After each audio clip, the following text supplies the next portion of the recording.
Assalamualaikum warahmatullahi wabarakatuh. Halo teman-teman semuanya. Perkenalkan nama saya Dila Sahara dengan NIM 202101116. Saya merupakan mahasiswi semester akhir dari Prodi Pendidikan Bahasa dan Sastra Indonesia IKIP Siliwangi.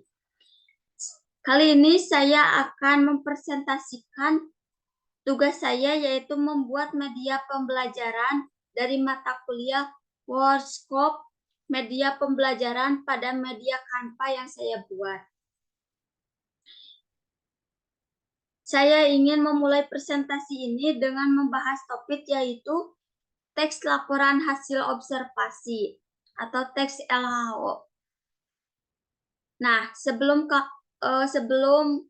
memulai pelajaran yang intinya, di sini ada CP, yaitu capaian pembelajaran. Selanjutnya ada TP, yaitu tujuan pembelajaran. Kemudian ada IKTP, indikator ketercapaian tujuan pembelajaran.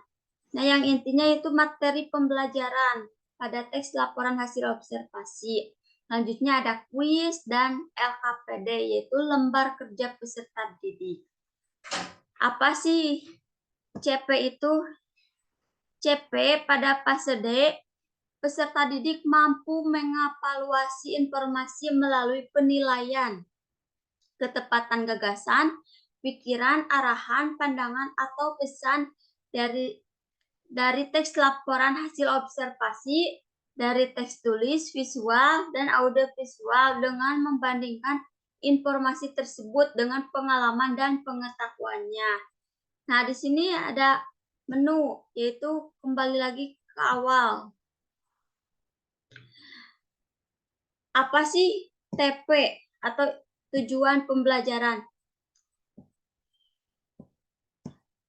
TP itu mengevaluasi informasi melalui penilaian ketepatan gagasan pada teks laporan hasil observasi dari teks tulis, visual, dan audiovisual dengan membandingkan informasi tersebut.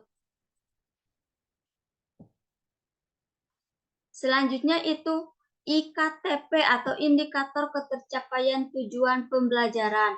Nah, di sini ada 3. Yang pertama itu peserta didik mampu mengevaluasi informasi berupa gagasan, pikiran, pandangan, arahan, atau pesan dari teks laporan hasil observasi tersebut. Kemudian ada peserta didik menggunakan sumber lain untuk menilai akurasi dan kualitas data serta membandingkan isi teks laporan hasil observasi. Selanjutnya ada peserta didik menulis teks laporan hasil observasi.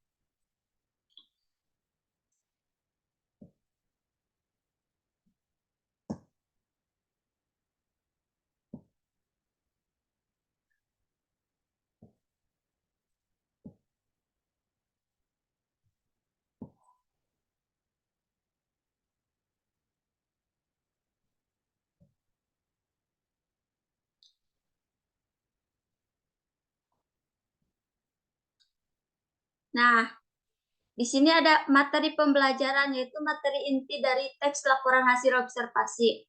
Ada apa aja sih materinya? Yaitu ada pengertian, ada objeknya, ada fungsinya, dan strukturnya.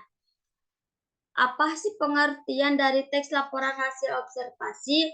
Yaitu teks yang berisi penjabaran umum atau laporan hasil pengamatan observasi terhadap objek secara detail. Nah, di sini sudah jelas ya, kata observasi atau kata kunci observasi itu berarti pengamatan. Jadi teks laporan hasil observasi bersifat pengamatan terhadap suatu objek, lalu objek apa saja yang dapat kita amati dari teks laporan hasil observasi tersebut. Nah, di sini ada objeknya. Objek yang kita amati itu ada hewan, ada tempat, ada tumbuhan, ada kegiatan, ada benda-benda, serta objek-objek lainnya. Nah, seperti contoh di samping di gambar di bawah ini,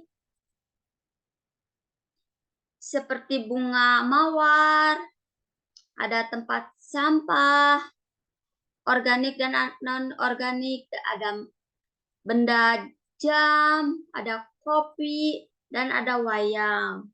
Nah, masih banyak lagi. Nah, di sini ada fungsi dari teks laporan hasil observasi. Di antaranya yaitu melaporkan tanggung jawab sebuah tugas dan kegiatan pengamatan. Nah, kita bisa membuat teks laporan hasil observasi untuk tugas dan kegiatan pengamatan. Selanjutnya itu sarana untuk pendokumentasian. Nah, yang terakhir sebagai sumber informasi terpercaya. Nantinya kita teks yang dibuat ini nanti bisa sebagai acuan sumber informasi sebagai peneliti atau pengamat berikutnya ya. Nah, selanjutnya itu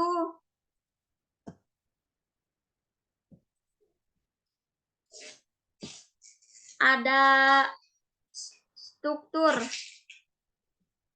struktur dari teks laporan hasil observasi. Di sini ada 3 ya. Yang pertama itu definisi umum. Yang kedua deskripsi bagian. Dan yang terakhir deskripsi manfaat. Apa sih definisi umum? Yaitu mengandung keterangan umum mengenai subjek yang dilaporkan. Seperti definisi, pengklarifikasian, informasi tambahan sebagai pembukanya.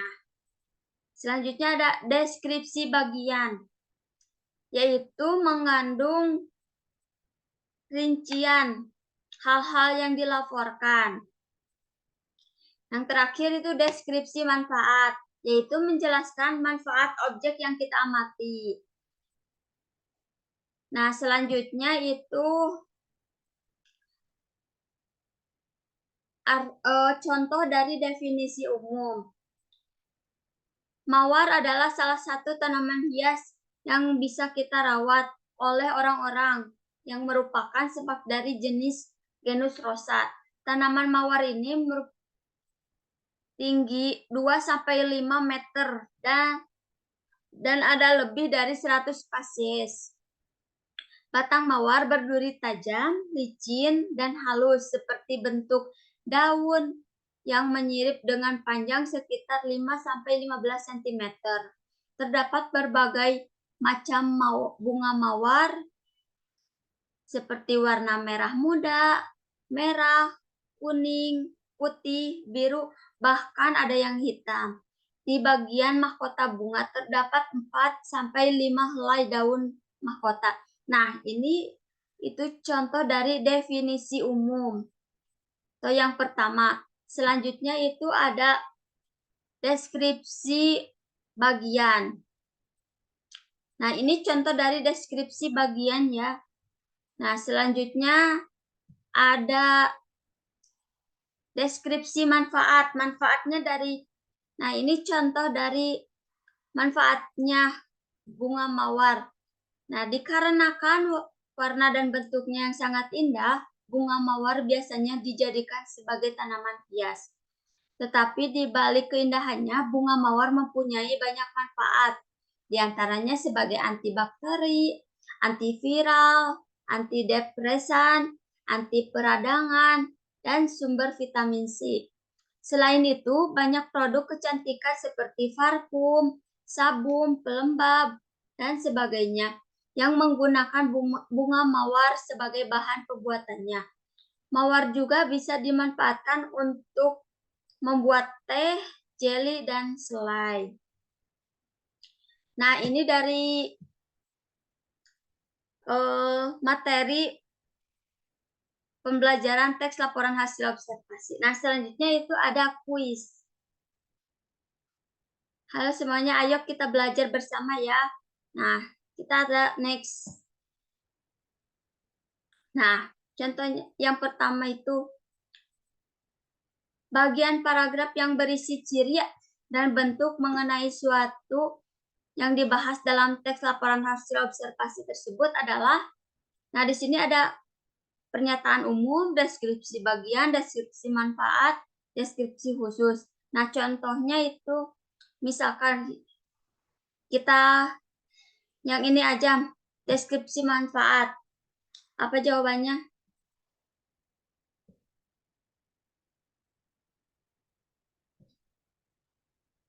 Nah, salah. Nah, di sini itu ada LKPD ya. Nah, ini tujuannya, ada indikatornya, ada petunjuk belajarnya. Nah, ini contoh teks laporan hasil observasi dari bunga mawarnya.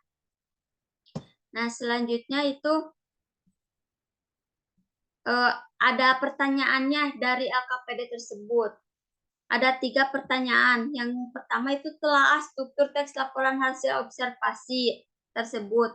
Apa itu jawabannya dari strukturnya? Yang kedua itu apa saja bagian-bagian yang diamati dari objek laporan hasil observasi tersebut. Nah, yang ketiga itu melengkapi dari tabel dari bunga mawar. Cara pembudidayaannya, cara merawat dan manfaatnya, dan jenis bunga mawar itu seperti apa. Nah, ini LKPD-nya ya. Nah, sekian dari saya. Semoga bisa bermanfaat. Wassalamualaikum warahmatullahi wabarakatuh.